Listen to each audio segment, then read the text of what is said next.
welcome AP Music Theory students. Dr. Eder here again. Hi, everyone. Good morning. This is Mrs. Foote, and this morning we are delighted to have a special guest with us with this AP Masterclass. This is our final day together. We've spent the last few weeks studying for our AP Music Theory exam, and we are happy to welcome a choral composer and conductor. He has won Grammys. He is just an amazing guy, and I think that all of you out there are really going to benefit from hearing his musical journey, and we would like to welcome Eric Whitacre.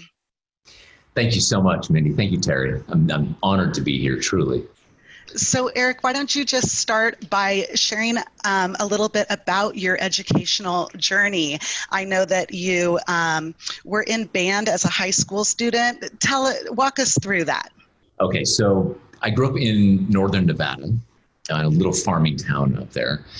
And since I could remember, I played music by ear. We had an upright piano in the house that had been passed down from my grandmother. And I would just pick out songs, or I'd walk by and I could just play tunes at the piano, things that I could pick up off the radio or something. My parents saw that I had kind of this natural gift, and they tried to give me piano lessons, but I just would have nothing to do with them. Sometimes it would last for a month or two, but I was just one of those kids that it did not stick. I wasn't interested in practicing, and I especially wasn't interested in learning to read music.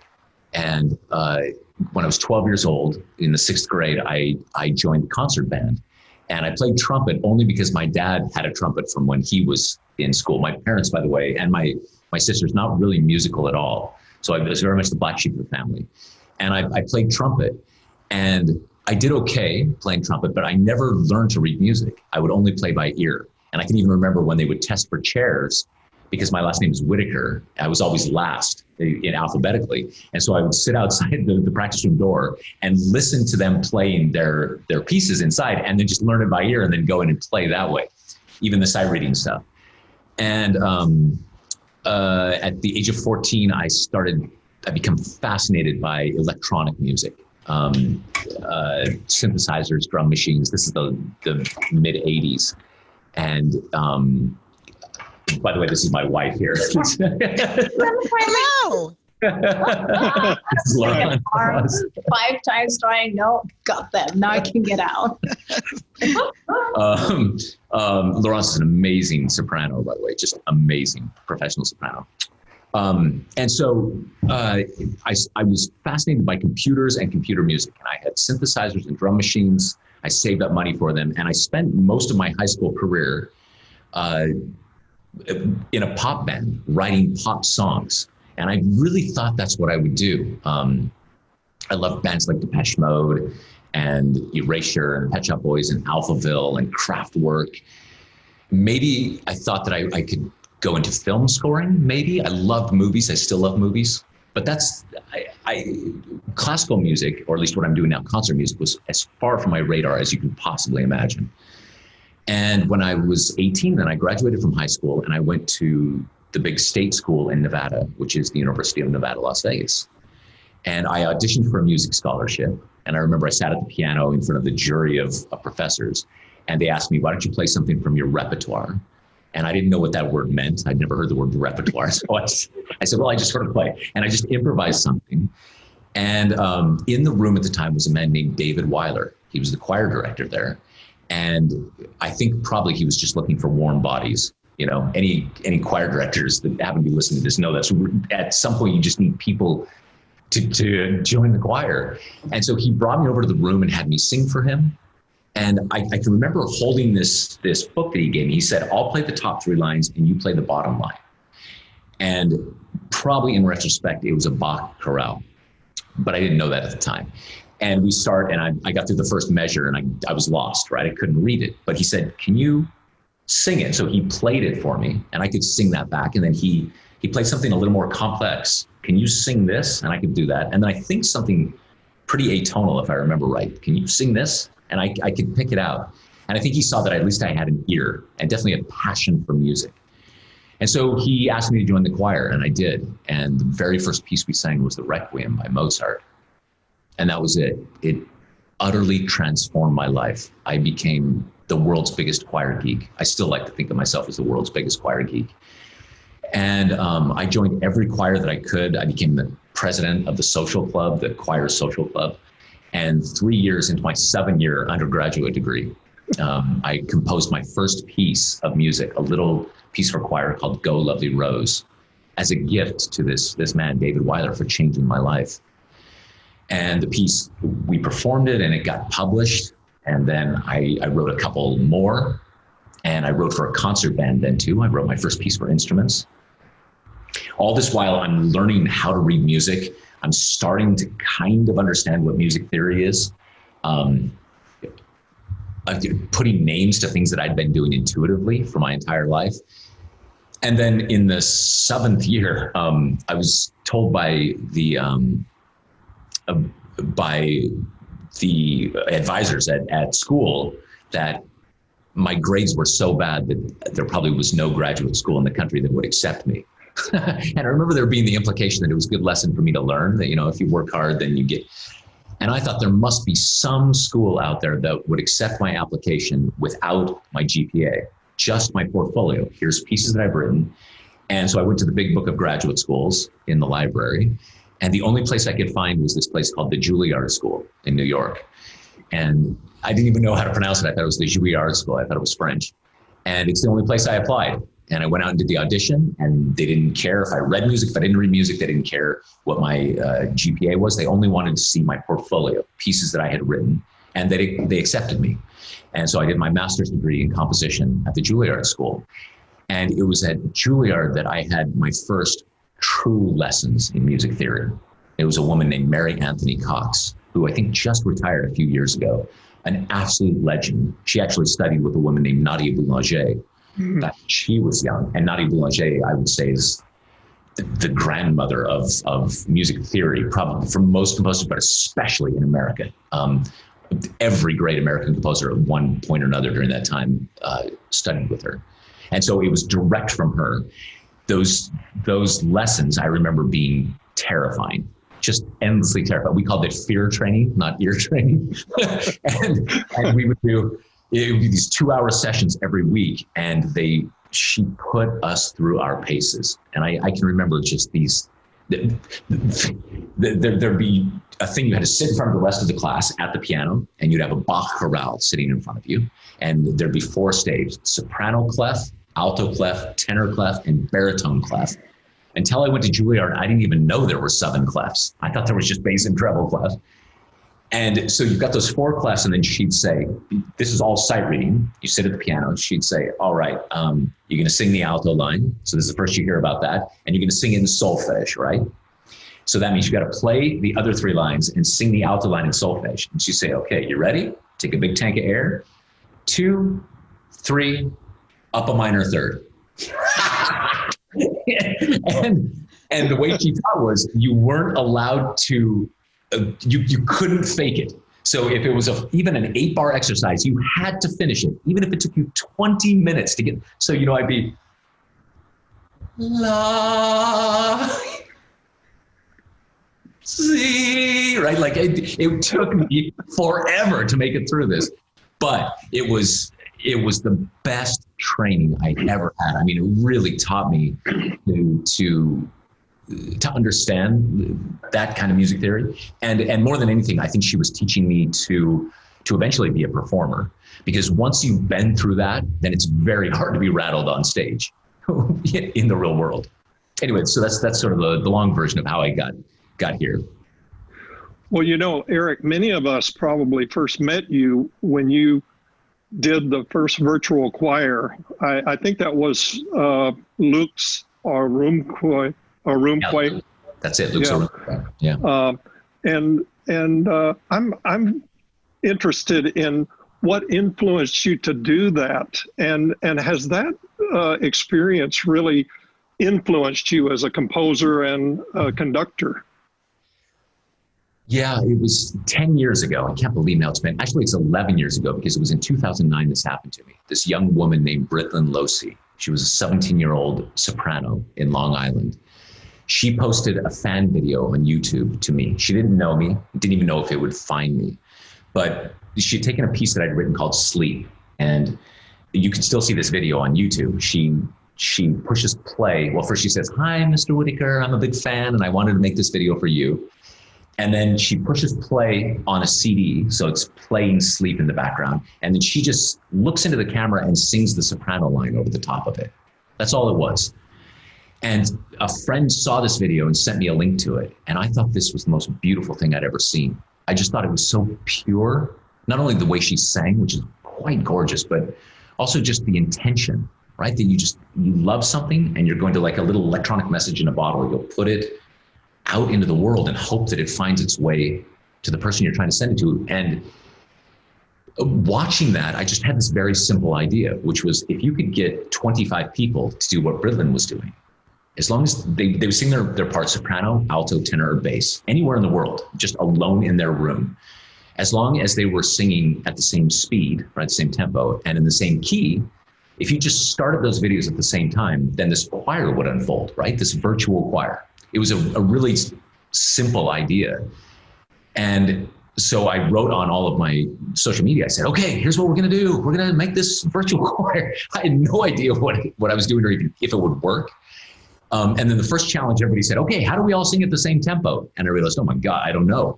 So I made a conductor track of myself just singing the music in my head.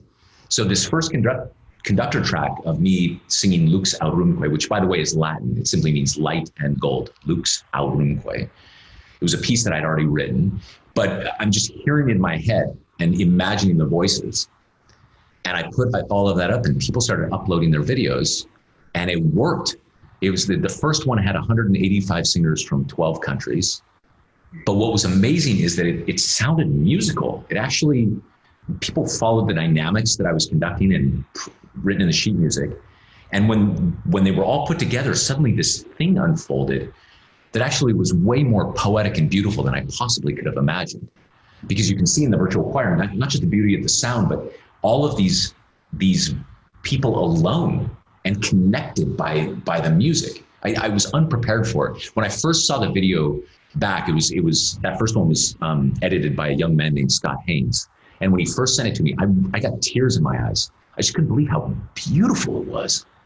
And so over the years, singers discovered it and said, when are we doing the next one? And I can tell you when we did the first one, I never thought in my wildest dreams, yes, let's keep doing this. And what we did is we just kept making them and trying to improve the technology behind it, trying to improve the ability to teach singers how to sing, how to read music, how to sing better as a choir. And each one just naturally got bigger and bigger and bigger. The last one that we did, which was 3 years ago, was a collaboration with the Space Telescope Science Institute and NASA. And it's a piece called Deep Field, inspired by the deep field image taken by the Hubble telescope. And that virtual choir has 8,400 singers from 120 different countries. And I think we honestly thought, okay, that's about as far as we can go with this. You know, we've now gone to the edge of the known universe and the technology is just buckling, trying to, can you imagine just rendering the faces? It takes 2 or 3 days just for the computer to render the film, all those moving faces. And it wasn't until now here in the quarantine and lockdown and this COVID-19 crisis that I thought, actually, to be very honest, I felt a call to service. I saw all these people around me rising up in small ways, you know, reaching out to elderly people that were alone, buying groceries for people, volunteering their time, their efforts. And I thought, okay, what can I do? And I'm a musician, I'm a composer. So I thought, okay, let's do a virtual choir for this time. So we've just launched Virtual Choir 6.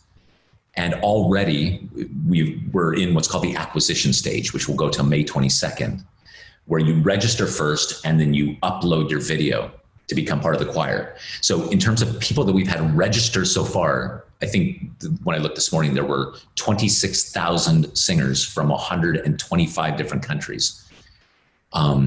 It's just become this global phenomenon. And I would encourage any of your students that are listening to join. It's really easy to do at home. It's a strange experience because you're all alone, but you meet all of these cool people. We're having online sectionals Yesterday I did for sopranos and altos, and there were at one point 800 sopranos from all over the world, all joining me on YouTube Live. And I'm just here at the piano and we're rehearsing. You know, it's really something. And I think for the singers, it has the same effect, which it has on me, which is that I genuinely feel part of something larger than myself. And maybe this time now more than ever is a good time to feel that way. For sure. I think that many of our students at home listening to you right now, it's hard. They're at home missing their people. So I love that this is a way for them to connect virtually with other musicians. Eric, I wanted to talk more about your compositional process in terms of before your formal music education. You said that you were even composing music, you know, just by ear at home in high school. And then, of course, you had this intense music theory training at Juilliard. How did you see your compositional style or your compositional process change as you acquired more formal training in the music theory world? It's a really nice question. So my process began, and still is, if I'm super honest, it's intuitive. It's at the end of the day, no matter what I'm thinking about, structure, architecture, the nuts and bolts of the music theory, ultimately it's, does it sound right or does it not sound right? It's really all in my ear and in my body. And I know if it's right or if it's not right. But that's how I started. And especially when I wrote those first pieces, I wrote what, well, let's put it this way. I'm going to give you a bit of a winding answer here, but hopefully the journey will be worth it. So I remember when I first started singing in choir that, that if I was singing, let's say the tenors were singing here, I'm a bass, and I was singing here,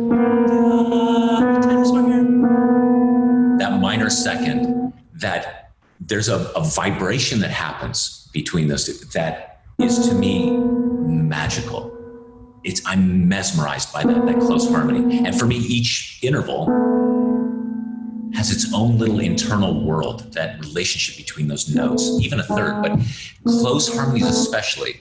And I've never experienced the way those harmonies make me feel in my body the way that it does when I hear voices sing it.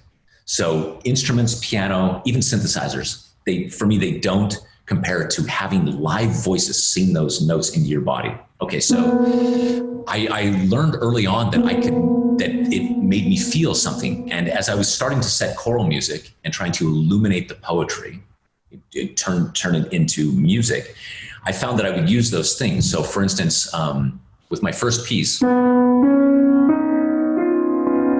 it starts this way, and it's Go Lovely Rose, and the choir builds this little cluster. On the piano, it doesn't sound so interesting, but oh man, does it sound great with voices. It's just shimmers. And I think at the time, I just liked the way it made me feel. But then over the years, I started to realize the beginning of Cloudburst is like this. Right? And this cluster, then suddenly it was more that, it wasn't just that I felt, but it sounded or made me feel a sense of wonder and awe. There was an emotional connection to it, which is what matched what I wanted for Cloudburst. So I wrote a number of these pieces. I wrote a piece called Water Night. And at one point there's a 14-part chord. The choir splits into this 14-part cluster. And still, even then, I had a tenuous relationship with music theory. It wasn't until I got to Juilliard that I started naming these things. So in my body, these chords are, right? And now, so now it'd be 4 with a whole bunch of added notes, right? 6, minor 6, minor 1, right? And it was only at Juilliard that I started naming them. And this is the long winding answer, because to say this, that when I first started to name them, it really messed up the way that I understood music. I felt like it moved from one part of my brain to another part. And actually it affected my ear. there was a year there, especially at Juilliard, where I felt like I'd lost the ability to hear music like I had. And my teacher, Mary Anthony Cox, she said, don't worry, that'll come back. And it did. I would say it came back 85%. But I would say that I still now, if I step into an elevator and there's music playing in the background, I just can't help it. I'm like 1, 6, 2, 5, 1. It's just, I've trained my brain now to name that thing, right? And so how that's shaped my process as a composer is that, if I'm super honest, I'm actively all the time trying to undo the naming of these things. That the learning of music theory was helpful to a certain degree, but ultimately as a composer, I don't use those tools that often, if that makes sense. For sure. Yeah, that's a part of what AP Music Theory is about, is trying to teach kids to maybe listen in a little different way and try and hear those chords that you're talking about. But at the same time, we certainly want them to be able to apply that to real music. And I mean, not lose that thing that you talked about, you lost for a while. I wanted to ask you, when you were a high school kid, you were involved with rock music, and you said that you dreamed of being a rock star, in fact. Yeah. Has that influenced your compositional style in any way as you've grown as a composer? Well, it's funny. The first thing that popped into my mind was I thought about music theory. And I thought one of the very first lessons I remember learning in my undergraduate music theory was no parallel fifths. Right? and Yes. the challenge is, and nobody ever says this, I don't think anybody in my formal training ever said no parallel fifths if you're trying to write like music was written before, say, 1750, right? Like, it's very specific. But I think there's this idea that just no parallel fifths, you can't do that. And in rock and pop music, you can't have rock music without parallel fifths, right? It's, we're doing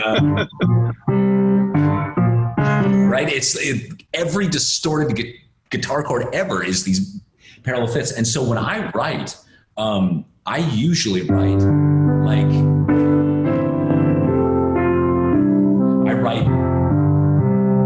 especially in the bass and tenor, I've got these nice open parallel fifths. I love the way that sounds.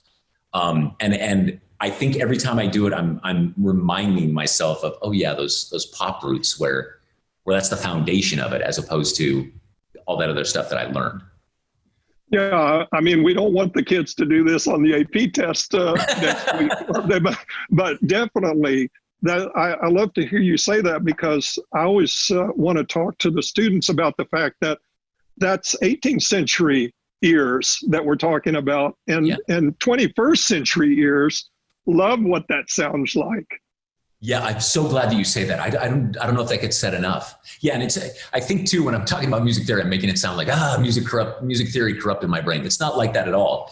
I think sometimes the teaching of music theory is taught as the way of seeing music, and I think it's a way of seeing music. Right? There are extraordinary musicians who don't come from a Western trained background. Right? I think of, say, Indian classical music, which is as rich tradition and at least as deep and they understand music and music theory in a completely different way than the way we learn here in the West, right? So it's not that I mean to put it down. I think it's just that it's a tool for a toolbox, not the tool for a toolbox. For sure. I always talk to my students about how we're going to learn all of these rules and all of these ideals so that then you can break them later, right? We just need to be able to understand kind of those foundations. So some of our students listening today might be thinking about going on and pursuing music in college, being a music major, or even pursuing a career in music. What advice do you have for these young kids, these teenagers who are just kind of starting out their music careers? Well, it's a strange time to be having this conversation, isn't it? Because it's the next year or two is probably going to feel quite uncertain, and also Especially for the arts and the performing arts, I think the first blush at it, if a pragmatic soul were to be looking at it and say, what is the best industry or job for me to go into? I don't know if they would necessarily pick the arts or the performing arts. I would say to those people that are considering a career in it, that if you're like me, you don't have a choice. You really don't have a choice. It's like oxygen. I can't imagine a life without music. And so then you just have to figure out a way to make that work. If that's teaching or writing or conducting or lecturing or whatever your thing is, you've got to figure out a way to make this part of your life. I would say that coming up in the next year or two, at first it's going to seem, I would imagine for students, daunting. All this distance learning, and it's probably not for another year that we'll be singing or performing in ensembles together.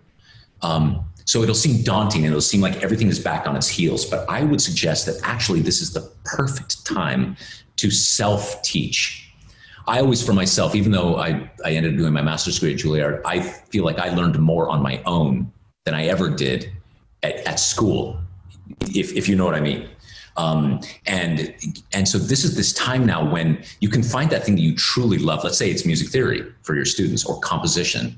You can do these deep dives on YouTube, reading books, reading articles, finding other groups to talk with people. And you could come out of the next year or two with a lot more knowledge than you did. You can really be that. So the first part is kind of spiritual, I guess, like if you've got to do it, then you've got to do it. The second is a little practical. And then the third part then is to remind you that if you're like me, everyone in your life is going to tell you this is a bad idea. And just keep your head down and work hard, pursue your dream. It eventually will happen. It absolutely will. And on the other side of it, everybody who thought it was a bad idea will say, I'm inspired by the fact that you followed your dream.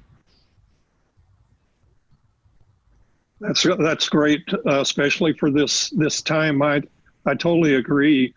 I hope we'll be singing again soon, though, and I don't know what soon means at this point, because I think our souls have to have that. You obviously have lots going on in your work, Eric. What are some of the projects you're currently working on, and I'm just curious, what are some of your favorite things that you are doing or you love to do? Well, again, this is a super interesting time to have this conversation, Terry. So if we would have had this conversation 2 months ago, then I was traveling to Europe, I was traveling to Australia, I have all these pieces that are coming out in publication, big concerts. I've got one at Carnegie Hall in November, and then the truth is now my calendar is like everyone else's. All concerts that I'm performing in have been canceled. The one in November is still on. We'll see. But all these concerts have disappeared. And so now what I'm doing is I'm actually, for the first time in a while, I'm improvising again. I'm trying to find, and the virtual choir for me is the perfect way of doing this. It's kind of become everything I'm doing every day because I'm trying to learn, okay, how do we communicate and make music and be creative with this new technology and the new way that we're all living? And B, I realized for the first time, this is medicine for me. I don't think I took it for granted, but it's just always been in my life. And so like you said about singing, you need it for the soul. It's only when you have it taken out of your life that you realize, wow, do I need that? Yeah. And so for me right now, there's a huge focus on the virtual choir just because it's soul food every day to be connecting with people and making music. Going forward in the future, I've got a couple of orchestral pieces that I want to write. I'm excited about those. I've got good concepts for them in my mind and things that they can be. I've got a zillion pieces for choir that I've got ideas about and things that I can do. I've been getting a lot into electronic music again, samples and sequencing. And so maybe I'll make an ambient album or something like this. But really, the answer I'm giving you today is so much different than it would have been 2 months ago. Well, what are some of your most memorable projects? Well, All the virtual choirs have been amazing, and they've been very profound for me. I've had a couple of times when I worked with the Royal Philharmonic Orchestra in London, where I got to conduct a concert of my music. That was spectacular. I also, in England, I have my own choir, professional choir called the Eric Whitacre Singers, and I can look back at every single performance we ever did, and I can see every one of the singers' faces. I know them. They're my friends. So those were beautiful, making those recordings. There's been some good times. I'm the kind of person that tries not to look in the rearview mirror too much, and I'm always thinking, okay, what's forward? And I think just what's been so stunning to me is, wow, the landscape it's just so different than we thought it might be. For me, though, I see that as a huge opportunity, because I think once the dust starts to settle, even in the next few weeks, then we'll have a clear picture. Okay, here's how we be creative. Here's how we be innovative going forward. Can I hear a little bit more? You say that you have, for example, or an orchestral piece that you want to work on. I would love to know, what does that look like? Do you sit in front of your piano? What do you use technology? Are you using, many of our students they're familiar with software programs for music notating. Do you use a digital keyboard to get the notation into the computer? What does that look like for you? Okay, so I'll tell you what. So I still am super old-fashioned. I'm a pencil and paper guy. Nice. It's the only way I can write. I found when I was using Finale, or even when I tried Sibelius, that I would get what I call pageitis, which is that I was writing page to page to page, and I'd get to the performance, and I could actually hear the modularity of the piece instead of these long phrases that last 2 or 3 minutes. That it would be. So that's just my own personal thing. What I love about a big paper like this is 12 by 18, is that I can do a sketch of something and then put the pages around me on the floor and get a big sense of structure. So then what I do in my little world is before I write a note of music, I start with a piece of paper that looks like this. It's one of these, but blank, right? It's the back of it. And then I'll take a pencil or pens or sometimes crayons or paints, whatever it takes. And I'll try to draw what I call the emotional architecture of the piece. So this is basically, it's the emotional journey that I want the audience and the performers to go on. This is before I've written a note of music. So what I might do is I might say, start soft here, and okay, there's going to be a build here to this thing. I don't know what it's going to be, but this moment, it's going to be here. So this, and then this might go here, and then there's a second tier, let's say, and then now it's going to be here. There's going to be some stuff here, like we're going to build. Then there's this third climax, and then let's say a denouement at the end. This is a super simple version of it. And then at each one of these stages, I would write all kinds of descriptive emotional words. I would write, say, at the beginning, muddy or murky, or transparent or haunting, or whatever, and these just keywords, things that help me to know how I want it to feel. And then I might also put in references to pieces that made me feel that way. So I might put the beginning of La Mer by Debussy, or that beautiful Thomas Newman score that I love from that film. So just kind of write all this out and I make this very detailed map. Then once I have that thing, I go looking for my golden brick.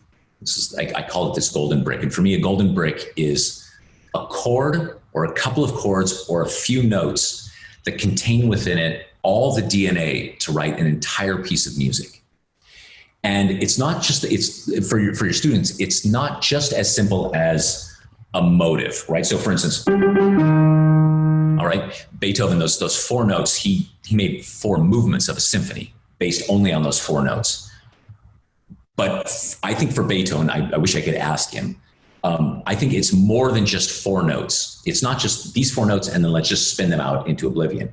It's that the 4 notes have deep meaning. They've got this other meaning. So for instance, in Luxarumque, you were talking about this one, Terry, which is the piece that I did for virtual choir. So it starts, and it's very simple. It starts here, and then the sopranos, and then they split 2, 3, off. So those first 2 measures are my golden brick. And what you can't hear on the piano is that it actually goes crescendo, crescendo, crescendo, crescendo, break, lift. And so in those two measures, not only do I set up for the audience and for the performers, here's the musical language that we're building, but also my meta idea was I was going to teach the audience how to breathe without them knowing they were being taught to breathe. And so what I was thinking is,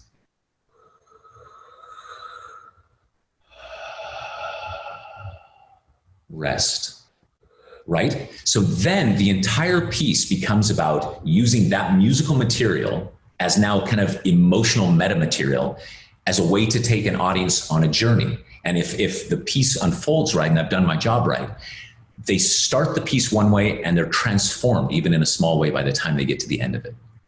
It sounds like I've got this all figured out, by the way. Most of composing for me is just like me pulling my hair, sitting in my underwear and thinking, you know, if I would have studied harder, I could have had a real job like architect. But, right? But that's what I aspire to. Like for me, that's what I want the piece to be. And then once I've got that thing, so say for instance, for this orchestra piece, all I've got right now is I don't have my golden brick yet. But I have a title, which I think I'll call it Bounce. And the idea with Bounce is I just love the idea of, say, a ball dropping. Dum, dum, dum, dum, dum, dum, dum, dum, dum. And then I haven't found a piece yet that uses that kind of thing in counterpoint, where you've got, imagine whole families in the orchestra going, bum, bum, bum, dum, ga-dum, ga-dum, ga-dum, dum, rhythmically, right? And I'm thinking, wow, that's a texture I haven't heard before. That's something I'd like to explore. And then while I've been playing around, I've sort of got this idea of a kind of maybe what'll be a brick, which is like something like,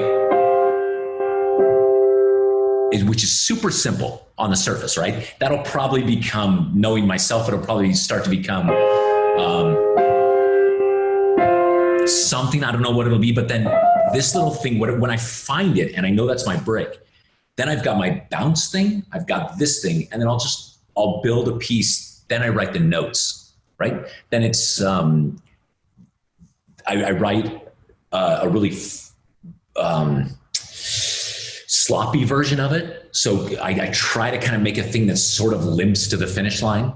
And then I go back and I polish and polish and polish and polish. And for me, what polishing means is always trying to use the fewest number of notes to say the most. It's always trying to just cut away the fat off the steak, cut away the fat, cut away the fat, so that the pieces that end up successful for me, and I don't mean successful in terms of sales, but artistically successful, are the pieces that are elegant, that use just a few notes and a simple idea, and then you just feel it in your gut.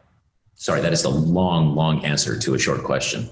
I love it. And Eric, I'm sorry, I've got to tell you, you need to study some math for this bounce piece, because when you're talking about that bouncing ball, my algebra 2 spidey senses are tingling, and I'm like, oh, that's a like infinite geometric series. So, you know, you're going to have to get some mathematical rhythms in there. That's my contribution there. I love that. And I love that you also teach math. Minnie, we were talking before about that, before this started, about it. Right. You're a math teacher. And I'm not a mathematician, but I'm fascinated by math. And so a number of my pieces actually employ the Fibonacci sequence. Yes. And they're built around the Fibonacci sequence in terms of where the golden mean is, that the climax of the piece comes exactly at the golden mean. I try to use ideas of symmetry and supersymmetry within the pieces musically. Yeah, and I do remember that I think it was my final year of music theory, which didn't go well in Las Vegas, but that it actually satisfied the requirement for a logic class, right? Because at some point, music theory becomes indistinguishable from math. It's abstract logic, basically, is what you're doing. So true, so true. Well, Eric, this has been so great having you with us today. I've just enjoyed this so much, and we want to thank you for being here with us. Do you have any last things to say to the students today before we go? Any words of encouragement for them out at home, getting ready to take some very high stakes tests, I know? Yeah. So starting with the tests, do your best. Don't sweat it. It's hard to know now, but these tests aren't as important as they feel right now. Just do your best. You're going to be fine. The longer view is that I believe probably all of the students who are interested in music theory are doing this for the same reason that the three of us have made this our career, is that music speaks to us at the soul level, right? It has this mystery. Well, every student I'm talking to knows that feeling, right? It's why we're fascinated. What makes this thing tick? What makes this thing work? And my advice would be, as you begin the study of it, as you really begin to understand the nuts and bolts of music theory, is that you constantly remind yourself why you're doing this, that love for it. That sometimes in the pursuit of the study of a thing, in the deconstruction of it, and then, like you said, the pressure of the tests, you can lose sight of that core thing that you love.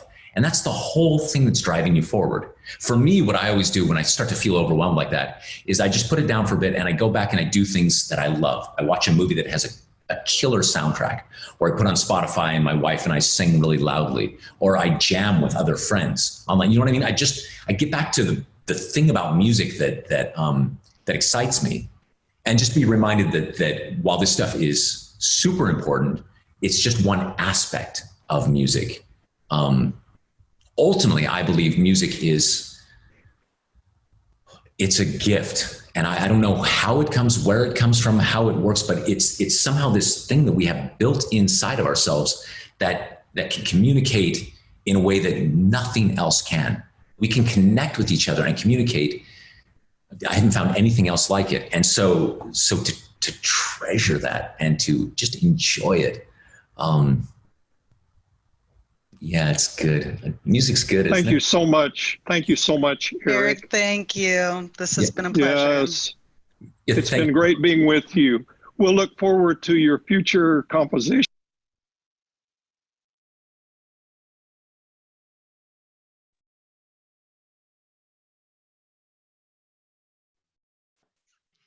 Okay, well, Good morning, I hope Terry. That was great.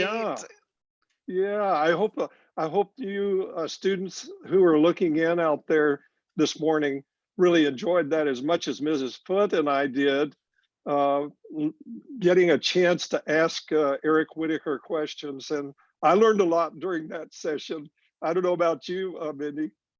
I agree. It was amazing hearing from someone who has made music, choral music, the things that we all love doing, part of their career. And yeah, I think he had some great advice for aspiring composers out there.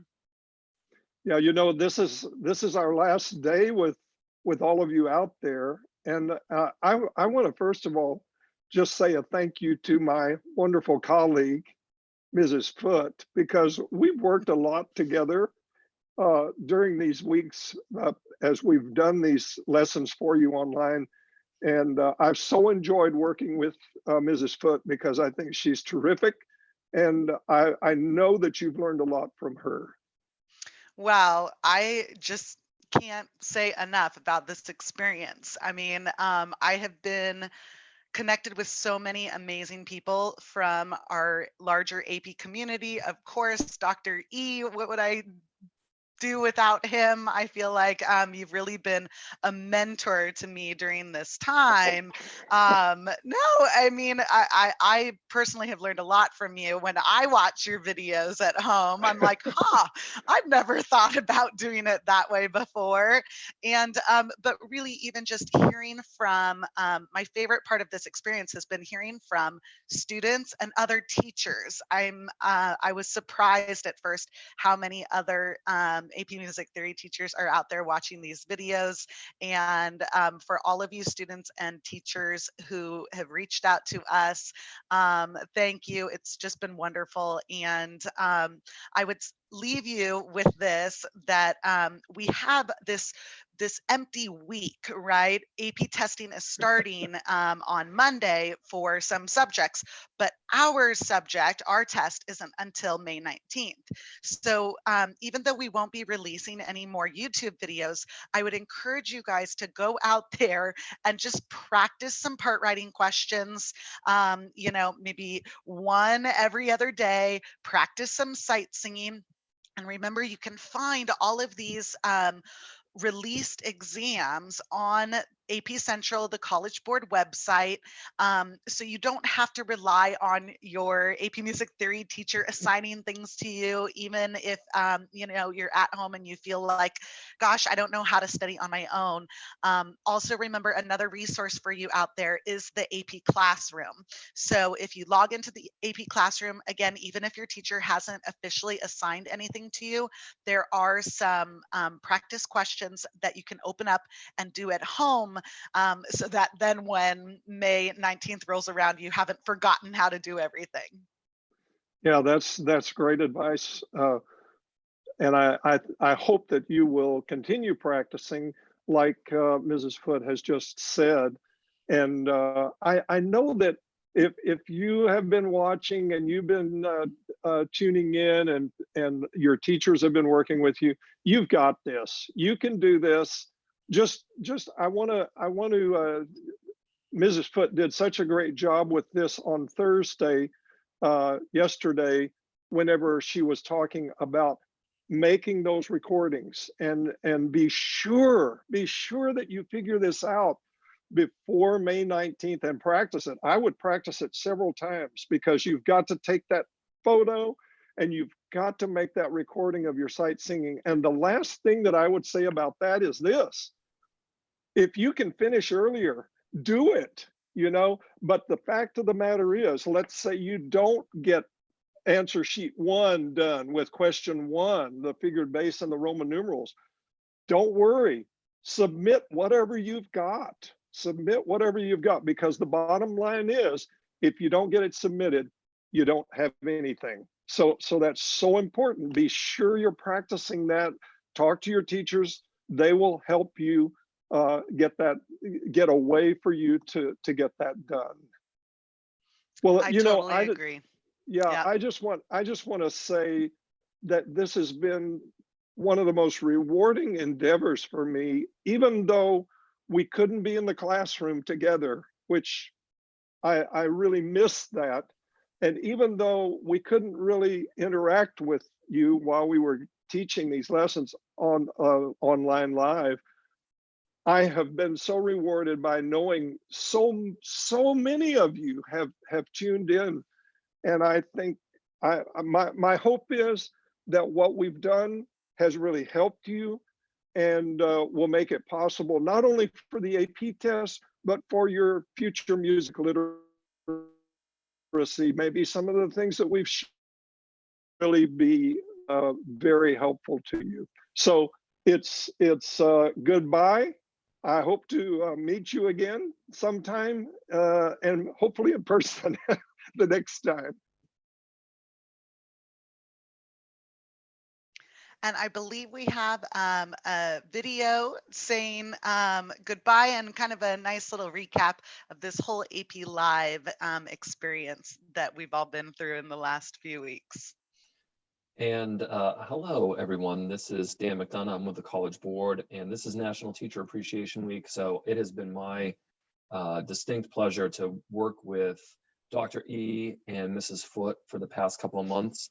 I came to this without any background in music theory, and have learned a lot from these guys. And hopefully all the students watching, take a moment, thank your teachers today, thank your music theory teacher at your school, but also drop a line to Dr. E and Mrs. Foote and thank them for being here for you guys every day. So we'll go out with this this farewell video. But Terry and Mindy, it has been an honor and a privilege to work with you guys. So thank you. That's mutual, Dan. Thank you very much to you. You've been a great producer. We appreciate you. He's been lurking in the background of all of these videos, helping us with our tech. So yeah, couldn't do without you. All right, let's share this. farewell video. You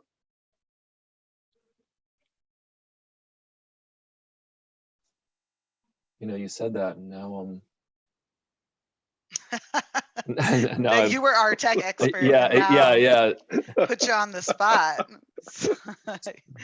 Okay.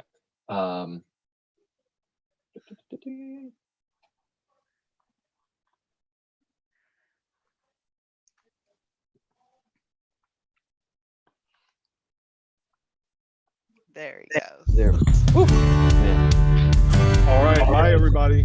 Bye, everybody. Thanks. So we're going to walk you through everything you need to know and you're going to have it. And so, may the 4th be with you. Continuiamo anche il nostro giro per l'Italia. You Are a Local Lunatic shared this via Twitter. I'm really, really grateful for @JacobsPhysics and @Mr. JB Physics and just @College Board in general for doing so much for these AP exam reviews. I actually get stuff a lot more than I did before COVID happened, and I'm just really, really grateful for that. Smiley face. All right, so we're talking about the overall big picture of period 4. Here are some things I just want you guys to remember. KOA shared on TikTok, AP English Zoom streams are my only social interaction right now. #FYP, #isolation, #AP English. They would send large ships of laborers just to collect the guano and get on the ship. Is collect the right word? Do you mine guano? Do you excavate it? I don't know what the verb is there. I'm supposed to be using. And we're going to be focusing on tone.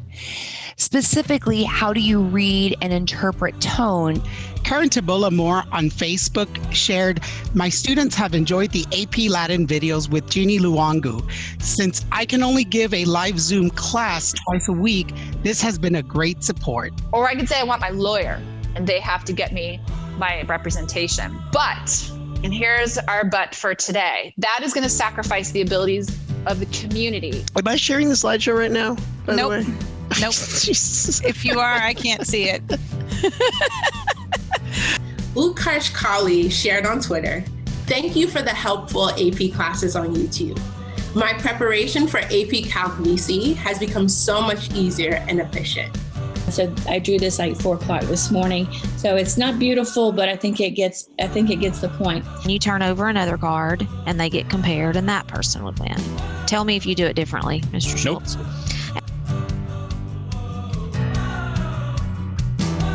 The more that you can find that connection within yourself, within the character, I feel like you write the character with a lot more depth. Learning about the economy is important, and I wish more people did what you're doing. My advice to all the students out there, whatever it is you choose to go into, make sure that it's a passion that burns in your belly. I learned so much working in local government about public service. It teaches you that it's 24/7 and that you have to learn to listen. I am someone who believes in following your passion, right? And working hard. And if you kind of find that there's something out there that you think is a need in the market and no one else is making it, then maybe you have to be a little bit creative. 11th grade US history is the reason we're talking, because I don't think I would have picked up Ron Chernow's biography of Alexander Hamilton if I hadn't written a paper on Alexander Hamilton in high school. Asia K3 shared on Instagram, I'm so glad he came. He's the reason I was able to get more interested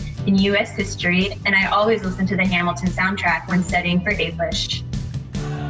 Emoji. We have a message here from Girlene from Instagram. She says, definitely worth waking up before noon. And so you just connect your battery to your magnet like this, and then you get copper.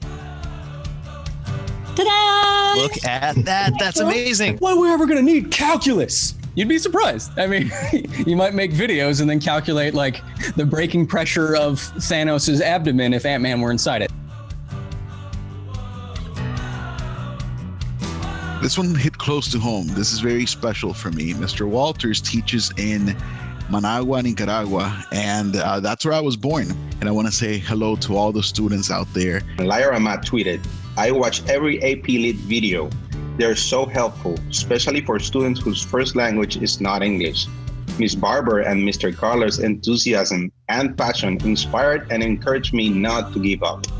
Mire, Julia de Burgos nace, es todo un mito en la littérature caribeña. Pour souligner encore ce qu'on essaie de faire, on veut expliquer des idées et des opinions. Mrs. Lowe shared on Twitter, these videos are excellent. They do a great job of reviewing mixed material with an awesome job of presenting new material. 好，下面是 cultural presentation。抱歉让大家坐着哈，但是这个很重要。今日も一緒に日本語頑張って勉強しましょうよ。はい、それで。Chanel Kernander said on Twitter, love Mr. Escobar and Miss Barber's videos for my AP Lit students. You two are awesome. Tuning in live from Houston, Texas. What'd you say for Dabo? Did you answer what that means? Yeah, future. I will give. Just as Gandalf parted ways with the hobbits before they undertook the scouring of the Shire, the time is almost here for Josh and me to sail into the West. Thanks for showing up every day and reviewing the course with us. And remember, on the exam, sound like you've taken the course. Be specific and be scientific. It's been a blast working with you all spring. And like I said, this chapter of your life isn't over. You now have a chance to rewrite. Thank you so much for watching Mark and me for these last 30, I don't know, however many sessions we had. And if it weren't for you, we wouldn't have had these sessions. Well, thanks for watching. And one final piece of advice. If the question seems really complicated, it's probably not. Gracias por haberme acompañado durante estas semanas. I just want to say thank you to all the amazing AP Statistics students out there that have been following along with us for the past 6 weeks. Thank you so much for watching. We really appreciate it and hope these videos have helped. Hearing from you and seeing the pictures that you've sent us of your pets, thank you so much for tuning in. Thank you to everyone for watching, for tuning in, for continuing your educations. Best of luck on your exams. You've prepared, you're ready, do your best on this exam, and then congratulate yourself no matter what you get. Optimum Fortunam Omnibus. Best of luck to everyone. Thank you for tuning in to all of our AP Bio review lessons and our practice exam. Bon courage, as we say en français. Thank you so much for tuning in. Luke and I really had a super fun time, and we hope you learned a lot. Thank you to all of the AP Chemistry students who watched the videos. You're good enough, you're smart enough, and gosh darn it, people like you.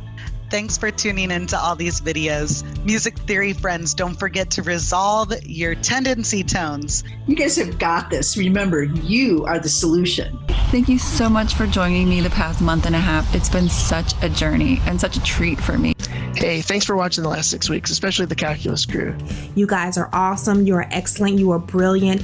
I really, really enjoyed our time together, and I know you guys are going to rock that exam next week. Just remember that you have worked your butts off this year. Y'all are going to do great. It is time for you to shine. Type your response, copy it, paste it in the submission box. Good luck. Hey, arigato. Benkyou ganbatte kudasai. Remember to practice on the app that comes out next week. Y'all are going to do great. And remember, geography is everywhere.